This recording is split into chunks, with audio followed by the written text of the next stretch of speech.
வணக்கம். Welcome to mister review channel. Sorry viewers, கொஞ்சம் உடம்பு சரியில்ல, ஹெல்த் இஷ்யூஸ். ஸோ அதனால தான் பார்த்துக்கிட்டா சரியாக வீடியோ போட முடியல. இப்போ கொஞ்சம் தேடி வந்திருக்கேன், கொஞ்சம் நல்லாயிருக்கு.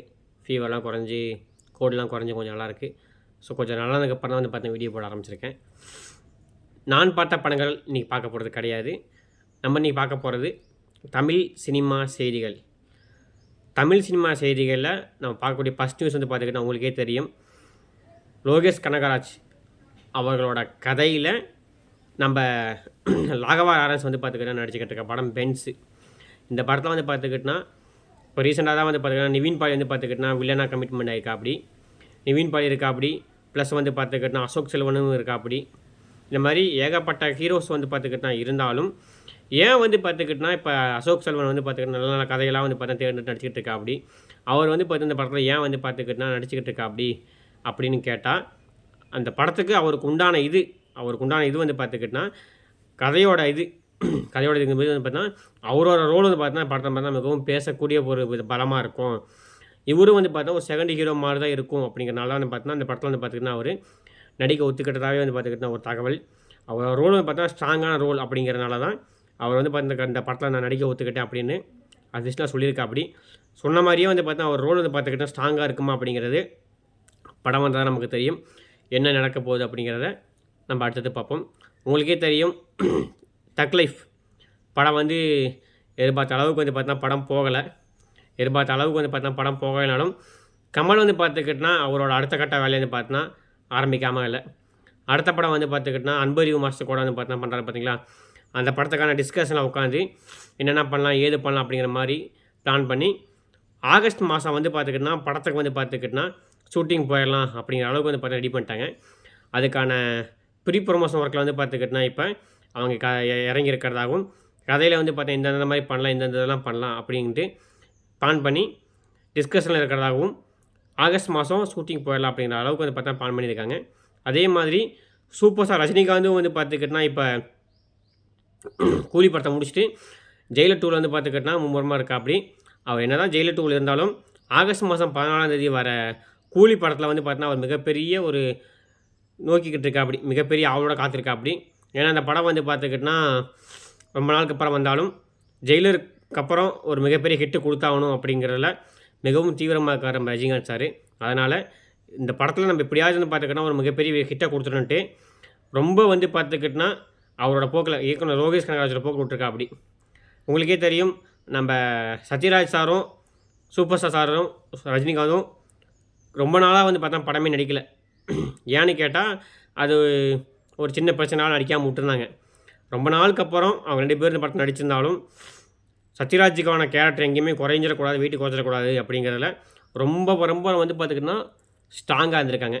ஸ்ட்ராங்காக மட்டும் இருந்தது இல்லாமல் படத்தில் கேமியோ அப்பியரன்ஸில் வர எல்லாத்துக்குமே எல்லா பேருக்குமே பார்த்துக்கிட்டா இம்பார்ட்டண்ட் இருக்கும். இப்போ நாகராஜனும் ஆகட்டும், தெலுங்கில் மலையாளத்துலேருந்து பார்த்தா நடிப்பு வந்துருக்கேன் அவங்களுக்காகட்டும், எல்லாத்துக்குமே பார்த்தா அவங்களோட கேரக்டர் பார்த்தா ஸ்ட்ராங்காக இருக்கணும். தன்னோட கேரக்டர் ரோல் குறைஞ்சாலும் பரவாயில்ல, கெஸ்ட்டுக்காக வர அவங்களோட இது பார்த்தா குறையவே கூடாது அப்படிங்கிறதுல ரஜினிகாந்த் பார்த்தா உறுதியாக இருக்கார் அப்படிங்கிற மாதிரி தகவல் வந்துருக்குது. அடுத்து பார்த்துக்கிட்டா உங்களுக்கே தெரியும், நம்ம கூலி படத்தில் அமீர் கான் பார்த்துக்கிட்டா ஒரு கேமியோ ரோலில் பார்த்துக்கிட்டு நடிச்சிக்கிட்டு இருக்கா. அப்படி அவர் இப்போ ரீசெண்டாக பார்த்தா ஒரு ஹிந்தி பட ப்ரொமோஸில் பார்த்துக்கிட்டா அவர் சொன்ன செய்தி என்னென்னா, கூலி படத்தை நான் நடிச்சிருக்கேன், ஆனால் ஒரு 6 நாள், அதாவது 6 நிமிஷம் வரக்கூடிய சீனுக்கு ஒரு 12 நாள் பார்த்தீங்கன்னா கால்ஷீட் கொடுத்ததா தகவல். என்னங்க அது 6 நாளுக்கு 6 நிமிஷம் வரக்கூடிய சீனுக்கு 12 நிமிஷமானு கேட்டால், ஆமாம், அவரோட கேரக்டர் பார்த்தா அந்தளவுக்கு பார்த்தா ரொம்ப மாசாகவும் சூப்பராகவும் இருக்கும் அப்படிங்கிற மாதிரி பேசியிருக்காங்க. ஏன்னா அவரே சொல்லியிருக்கா. அப்படி இந்த படத்தை முடிச்சுட்டு இந்த படத்தோட இது பிடிச்சனால தான் நான் பார்த்தீங்கன்னா அடுத்து பார்த்துக்கிட்டா இயக்குனர் லோகேஷ் கனகராஜ் கூட சேர்ந்து மறுபடியும் ஒரு படம் பார்த்தா ஒரு சூப்பர் ஹீரோ படம் பண்ண போகிறேன் அப்படிங்கிற மாதிரி சொல்லியிருக்காங்க. இவர் பார்த்துக்கிட்டா மாஸ்டர் டைம்லேயே பார்த்துக்கிட்டா விஜய்க்கு பார்த்தீங்கன்னா 2க்காக சொல்லியிருக்கா. அப்படி ஒன்று ஒரு சூப்பர் ஹீரோ சப்ஜெக்ட்டு, இன்னொன்று பார்த்துக்கிட்டா மாஸ்டர் சப்ஜெக்ட்டு. நம்ம ரஜினி சார் விஜய் சார் பார்த்திங்கன்னா அந்த சூப்பர் ஹீரோ சப்ஜெக்டை ஒதுக்கி வச்சுட்டு தான் இந்த மாஸ்டர் கதை எடுத்தா. அப்படி மாஸ்டர் கதை எடுத்திருந்தாலும் இப்போ அந்த சொன்ன கதை தான் பார்த்துக்கிட்டா நம்ம அமீர் கானுக்கு பார்த்துக்கிட்டுன்னு எடுக்கிறாங்க. ஆனால் பல பேர் சொல்கிறது பார்த்தா இல்லை, இது இரும்பு கை மாயாவி, சூர்யாவுக்கு பார்த்துக்கிட்டா வச்சு எடுத்த படம், சூர்யாவுக்கு சொன்ன கதை தான் பார்த்துக்கிட்டா இவர் அமீர் கான் வச்சுருக்க போகிறாரு அப்படிங்கிற மாதிரி சொல்லியிருக்காங்க. அது சொன்ன மாதிரி இருந்தாலும் ஏன்னா சூர்யா வந்து பார்த்தீங்கன்னா இப்போ ரோலக்ஸ் அப்படிங்கிற ஒரு கேரக்டர் வந்து பார்த்தீங்கன்னா ஃபிக்ஸ் ஆகிட்டா அப்படி நம்ம இதில் அப்படிங்கும்போது அவரை வந்து வச்சு இரும்பு கை மாயாவி எடுக்க முடியுமா அப்படிங்கிறது ஒரு டவுட்டு தான். ஆனால் அந்த படம் வந்தால் தான் தெரியும் அவர் சூர்யாவுக்கு சொன்ன இரும்பு கை மாயாவியை கதை எடுத்திருக்கா அப்படியா, இல்லை நம்ம ரஜினிகாந்த் சாரி விஜய் சாருக்கு சொன்ன அந்த சூப்பர் ஹீரோ சப்ஜெக்டை வச்சு எடுத்திருக்காரா அப்படிங்கிறது தெரியல. கூடிய சீக்கிரம் நமக்கு தெரிய வரும். அப்புறம் உங்களுக்கே தெரியும் இந்த மாதம் ஜூன் மாதத்தில் வந்து பார்த்துக்கிட்டோன்னா மிகப்பெரிய ஒரு ரசிகர்கள்லாம் ஆவலோட காத்திருக்கிறது விஜய் பிறந்தநாள். ஜூன் 22 அவரோட பிறந்தநாளுக்கு வந்து பார்த்துக்கிட்டோன்னா ஏதாச்சும் வந்து பார்த்திங்கன்னா ஜனநாயக படத்தில் வந்து பார்த்தீங்கன்னா ஏதாச்சும் ஒரு அப்டேட் வரும், ஏதாச்சும் வந்து பார்த்தா ஒரு மிகப்பெரிய இது வரும் அப்படின்னு எதிர்பார்க்குறாங்க. ஆனால் சினிமா சம்மந்தப்பட்ட செய்திகள் எதுவுமே வர வாய்ப்புகள் மிக மிக மிக குறைவு. ஜஸ்ட் வந்து பார்த்தீங்கன்னா ஜனநாயகம் ஒரு போஸ்ட்டை போட்டு பிறந்தநாளுக்கு சொல்லாமே தவிர படத்தில் வந்து பார்த்திங்கன்னா ஒரு கிம்ஸோ ஒரு டீசரோ ஒரு பாட்டோ வர்றதுக்கு வாய்ப்புகள் மிக மிக மிக குறைவு. ஏன்னா அவர் சொல்லிட்டா அப்படி இந்த மாதம் வந்து பார்த்துக்கிட்டோன்னா படத்துக்குன்னு ரொம்ப நாள் டைம் இருக்குது.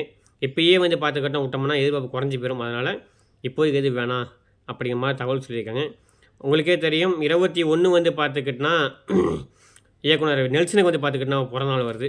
அப்படிங்கும்போது ஜெயிலர் 2லேருந்து பார்த்துக்கிட்டோன்னா ஒரு நியூஸ் கண்டிப்பாக வரும். ஜெயிலர் 2லேருந்து பார்த்துக்கிட்டோன்னா ஒரு இது வர வாய்ப்புகள் உண்டு.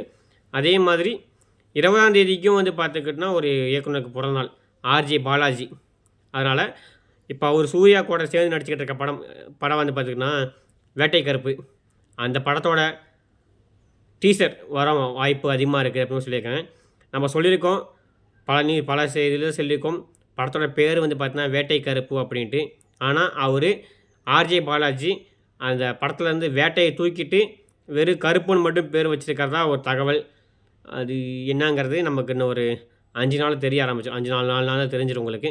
ஏன்னா நிறைய பேர் சொன்னது மாதிரி நான் பண்ணாமல் நான் டிஃப்ரெண்ட்டாக பண்ணியிருக்கேன் அப்படின்ட்டு கருப்புன்னு வைக்கிறத வச்சுருக்காரு அப்படிங்கிற மாதிரி ஒரு தகவல் வந்துருக்குது.